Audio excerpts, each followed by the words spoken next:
दोस्तों, क्या आप जानते हैं 6 बजे के बाद शरीर का अंतिम संस्कार क्यों नहीं किए जाते? और क्या आपको पता है मृत्यु के बाद क्या होता है? और 24 घंटे बाद आत्मा घर क्यों आती है? और मृत्यु के बाद 13वीं क्यों मनाई जाती है?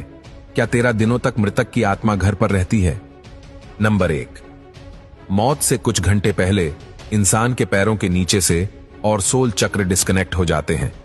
मतलब इंसान का धरती से कनेक्शन टूट जाता है और पैर ठंडे पड़ जाते हैं। नंबर 2, मरने के बाद इंसान का उसका संपूर्ण जीवन जन्म से लेकर मृत्यु तक फ्लैशबैक की तरह स्पीड से दिखता है।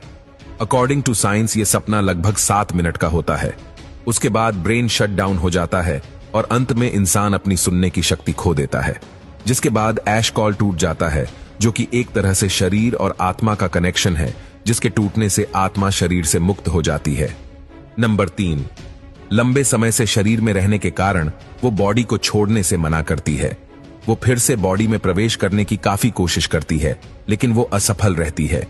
जैसे हमारे लिए किसी की मृत्यु को स्वीकार करना मुश्किल होता है, वैसे ही आत्मा भी शरीर की मृत्यु को मानने से इनकार करती है। नंबर 4, शरीर छोड़ने के बाद आत्मा बॉडी के 15 फीट ऊपर हवा में तैर रही होती है।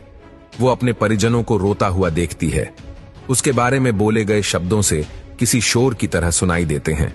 नंबर 5, हिंदू ग्रंथों के अनुसार रात के समय अंतिम संस्कार नहीं किया जाता। उसे सूर्य देव की पहली किरण के बाद ही जलाया जाता है। अगर किसी व्यक्ति का अंतिम संस्कार रात को किया जाए तो उसकी आत्मा प्रेत योनि में प्रवेश करती है, जिसके बाद वो सदा के लिए हमारे डायमेंशन यानी कि आयाम में भटकती रहती है। नंबर 6, मृत्यु के बाद शव को एक पल के लिए भी अकेला नहीं छोड़ा जाता। अगर शव को रात भर घर में रखा जाए तो संपूर्ण परिजन रात भर शव के पास जागते हैं।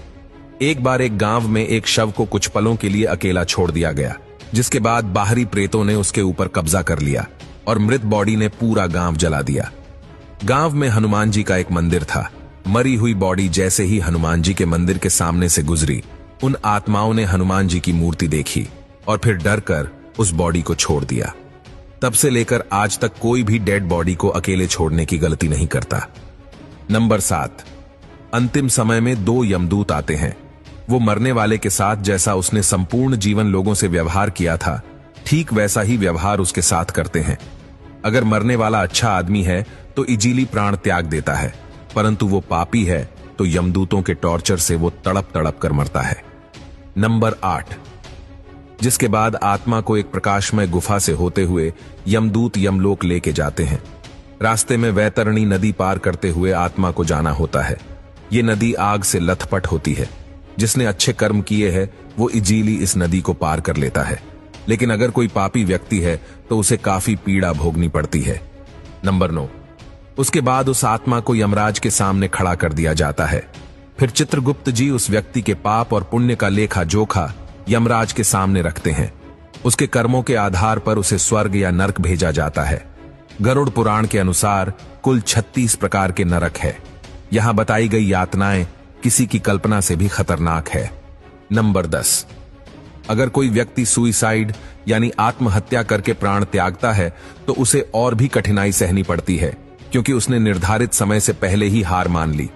यह शरीर हमारा नहीं है, यह किराए का मकान है जिसे कुछ समय के लिए यूज करने के लिए मिला है। यह मिट्टी का है और एक दिन मिट्टी में ही मिल जाएगा। नंबर 11, गरुड़ पुराण के अनुसार हमारे वास्तविक जीवन में किए गए हमारे कर्म ही हमें नरक दिलाते हैं। उसके बाद अगर कोई साधु या तपस्वी है तो उसे मोक्ष की प्राप्ति हो जाती है। नंबर 12, सबसे बड़ा सवाल, ये सब बातें हमें कैसे पता? गरुड़देव जिनका बल अतुलनीय है, वो अकेले 700 इंद्र को पराजित कर सकते हैं। गरुड़देव स्वर्ग से अमृत कलश लेकर उड़ गए थे, लेकिन उन्होंने अमृत पान नहीं किया। उन्हें बिना अमृत के ही अमृता प्राप्त हुई। ये वरदान उन्हें स्वयं श्री हरि नारायण ने प्रसन्न होकर दिया था। गरुड़ देव तो अमर है, उन्हें नहीं पता कि मृत्यु के बाद क्या होता है। इसलिए जिज्ञासावश उन्होंने श्री हरि नारायण से यह प्रश्न पूछा, और इसी विज्ञान को हम गरुड़ पुराण के नाम से जानते हैं। भगवत गीता में श्री कृष्ण ने कहा था, आत्मा न तो पैदा होती है और ना ही वह मरती है। वो तो सिर्फ वस्त्र की तरह एक शरीर से दूसरे शरीर में प्रवेश करती है। मृत्यु तो केवल शरीर की होती है, आत्मा की नहीं। ये जीवन मृत्यु का चक्र यूं ही चलता रहता है।